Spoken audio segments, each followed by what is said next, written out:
نحن نقص عليك أحسن القصص بما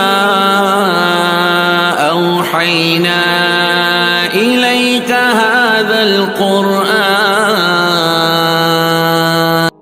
بسم الله الرحمن الرحیم. یو ملګری تاسو کړو کو یو انسان خودکشي وکړي یا ځان قتل کی یا زهر وخوري یا په بل طریقې سره دا انسان ځان اوجني، نو آیا په د باندې د شرعي اصول مطابق جنازه کول پکار دی او کنه؟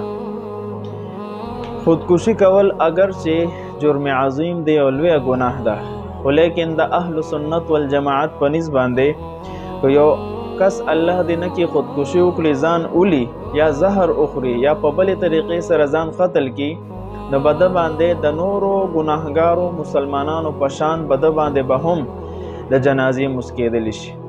مثال په تور کو یو انسان فرض مز نه کوي، دا جرم عظیم دی، عدل مرګ رالو، نو مسلمانان به بده باندې د جنازې مسکی. د کشان کو یو انسان باندې حج فرض دی او د حج نه کړو د مرګ رالو، نو جرم عظیم کې مبتلا او د باندې به د جنازې مسکیږي. هم د کشان کو یو انسان خودکشي وکړي د باندې به هم د جنازې مسکیږي. البته په کوم روایتو کې چې د جنازې نفي راغلی ده چې خودکشي کولو والا باندې به جنازه نه کیږي، په تعذیر باندې حمل دی، صرف دې دپاره چې نور مسلمانان د خودکشي ارتکاب ونه کړي. په خلاصة الفتاوی کې دی وقاتل النفس يغسل ويصلى عليه عند ابي حنيفه ومحمد رحمهم الله وبه كان يفتي شمس الائمه الحلواني. خلاصة الفتاوی کې دی کو یو انسان ځان قتل کی، ځان اوجنی، د تبه غسل هم ورکول کیږي، د باندې به د جنازې مز هم کول کیږي.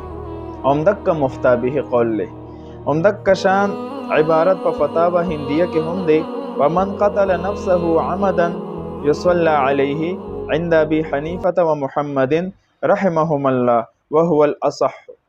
یو انسان ځان قتل کړو د باندې به د جنازې موس هم کول کیږي، غسل به هم ورکول کیږي، او دا صحیح روایت ته مفتا به قول له. السلام.